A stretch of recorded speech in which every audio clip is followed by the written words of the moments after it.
Дулаан нийлүүлэлт төдийлөн хангалттай бус ийм цаг үед цахилгааны хөнгөлөлтийг иргэд хүлээж байна. Тэгвэл хуулийн дагуу эх 11-р сарын 1-ээс эхлэн айл өрхүүдэд шөнийн цахилгааны хөнгөлөлтийг үзүүлж эхэлнэ. Энэ жил нийтдээ 240 мянга орчим айл өрхөд 81 тэрбумын шөнийн цахилгааны хөнгөлөлт үзүүлэхээр төлөвлөжээ. 2025 оны 2 сарын 26-ны өдрийн засгийн газрын хуралдаанаар жоромд өөрчлөлт ороод хөнгөлөлт үзүүлэх цагийг сунгасан байгаа. Хуучин болвол оройны 21 цагаас өглөөний 6 цагийн хооронд хөнгөлөлт үзүүлж байсан болвол 2 дугаар сараас эхлээд өглөөний 9 цаг хүртэл хөнгөлөлт үзүүлэх хугацааг сунгасан байгаа. За мөн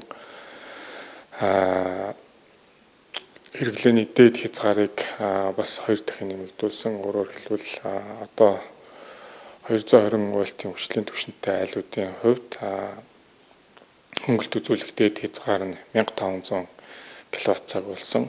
За 380 вольтын хүчлийн түвшинтэй айлуудын хувьд бол сард 3000 кВт-цаг хүртэл хөнгөлөлт үзүүлэх дээд хязгаар нь ингэж нэмэгдсэн байна.